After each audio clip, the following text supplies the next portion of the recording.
E aí, pessoal? Hoje nós vamos estudar a fotossíntese, um processo que possibilita a transformação de matéria inorgânica em matéria orgânica, utilizando a luz como fonte de energia. Vamos lá. A fotossíntese é um fenômeno bioquímico no qual determinados seres vivos podem transformar energia da luz em energia química. Nesse processo, esses seres vivos transformam matéria inorgânica em matéria orgânica, seres capazes de sintetizar matéria orgânica a partir de matéria inorgânica, utilizando como energia a luz. Existe uma grande diversidade de organismos fotossintetizantes. E essa diversidade vai desde bactérias, passando por organismos procariontes unicelulares, como as euglenas, as algas e os vegetais.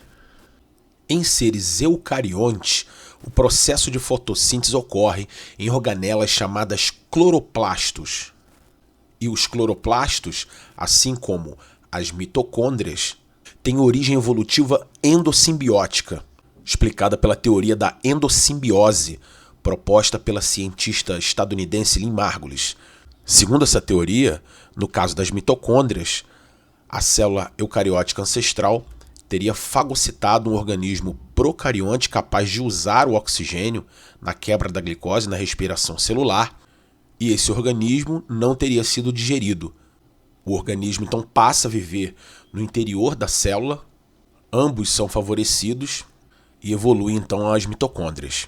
No caso dos cloroplastos, a história foi semelhante. A célula eucariótica ancestral teria fagocitado um organismo procarionte capaz de usar a energia da luz para produzir matéria orgânica a partir de matéria inorgânica. Esse organismo não foi digerido e passa a viver também como simbionte. Como o processo foi vantajoso para os dois organismos, a seleção natural favoreceu esse tipo de interação. A teoria explica, então, dentre outras coisas, por que cloroplastos e mitocôndrias possuem membrana dupla. A membrana interna seria a membrana plasmática do organismo, que foi fagocitado, e a membrana externa seria a membrana da fagocitose. Essa teoria da Margulis é fortemente fundamentada por análises genéticas de DNA de mitocôndria e DNA de cloroplastos, que por possuírem DNA são capazes de se reproduzir dentro da célula.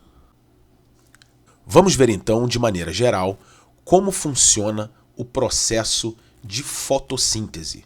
Um ser fotossintetizante, um vegetal como essa árvore, precisa basicamente de 3 elementos para fazer fotossíntese: a luz como fonte de energia, o CO2, o gás carbônico, como fonte de carbono, e a água como fonte de hidrogênio. O processo de fotossíntese vai utilizar a energia da luz para construir matéria orgânica a partir de matéria inorgânica, como CO2 e água. Usando esses elementos e transformando a energia da luz em energia química, o vegetal é capaz de produzir matéria orgânica, como a glicose. No caso desses vegetais, a estrutura responsável pela fotossíntese é predominantemente a folha. É nas folhas que se localizam as células com a maior concentração das organelas que fazem fotossíntese, que são os cloroplastos.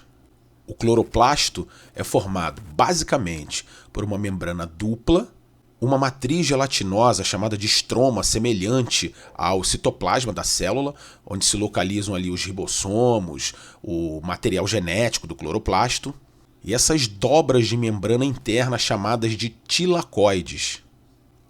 A fotossíntese vai ocorrer então em 2 etapas: a chamada fase fotoquímica, que depende diretamente da luz para acontecer, e a fase química ou enzimática, que vai depender indiretamente da luz, porque depende dos produtos da fase fotoquímica.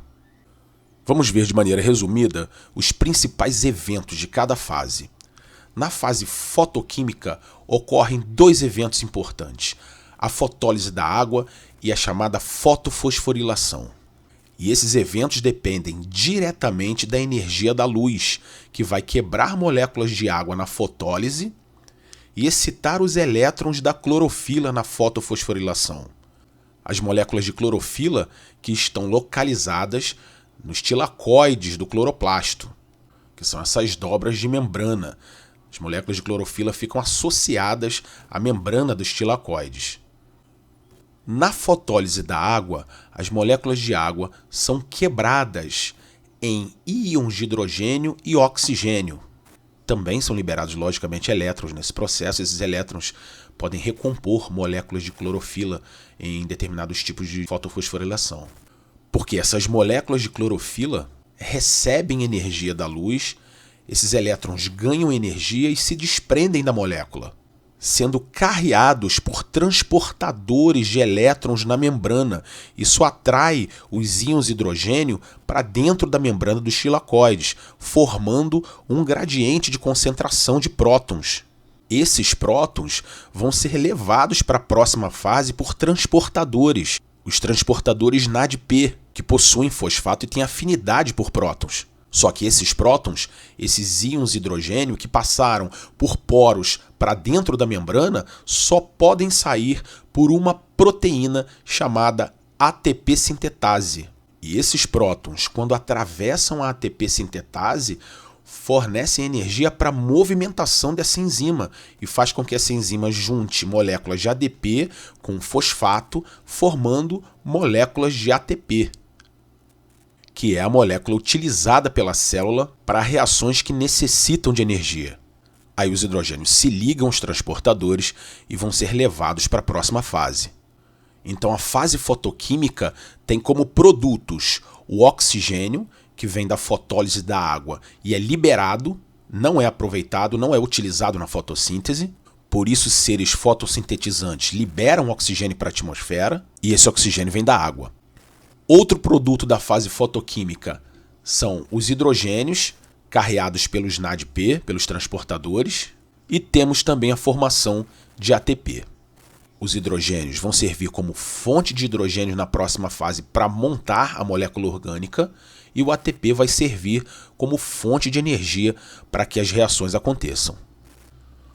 Esses produtos passam então para a próxima fase, que é a fase química ou enzimática. Essa fase se caracteriza por uma série de reações chamadas de ciclo de Calvin. São essas reações complexas que vão gerar os compostos orgânicos. Essa fase, para acontecer, precisa dos hidrogênios obtidos na fase fotoquímica e do ATP, também obtido na fase fotoquímica. E também do gás carbônico absorvido do meio ambiente. O gás carbônico, o CO2, serve como fonte de carbono. Então as moléculas de NADPH2 servem como fonte de hidrogênio no ciclo de Calvin. Essas moléculas perdem hidrogênios no ciclo e podem ser novamente utilizadas na fase fotoquímica.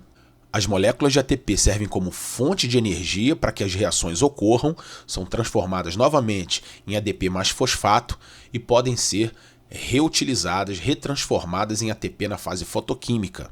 E o CO2 vai servir como fonte de carbono. Nós dizemos que o carbono é fixado e vai fazer parte de uma molécula orgânica.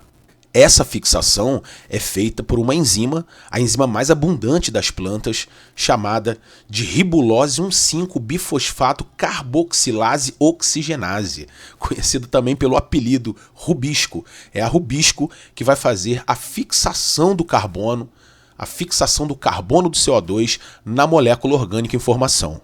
E aí, após uma série de reações complexas do ciclo de Calvin, é formada a matéria orgânica, como a molécula de glicose, e a partir dessas moléculas mais simples, o vegetal é capaz de formar outras moléculas, absorvendo o nitrogênio do solo, formando proteínas, lipídios e outras substâncias, como substâncias estruturais, polímeros da glicose, como a celulose, como substâncias de reserva, também polímero da glicose, que é o amido, substância de reserva vegetal.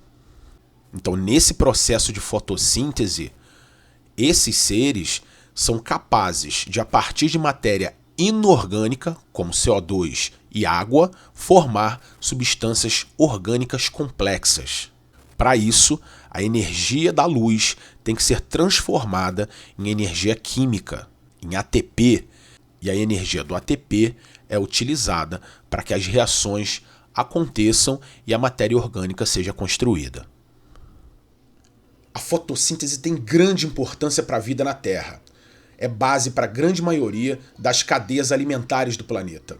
É importante que você relacione a fotossíntese com o processo de respiração celular. Tirem dúvidas com seus mediadores, obrigado pela atenção de todos e até a próxima.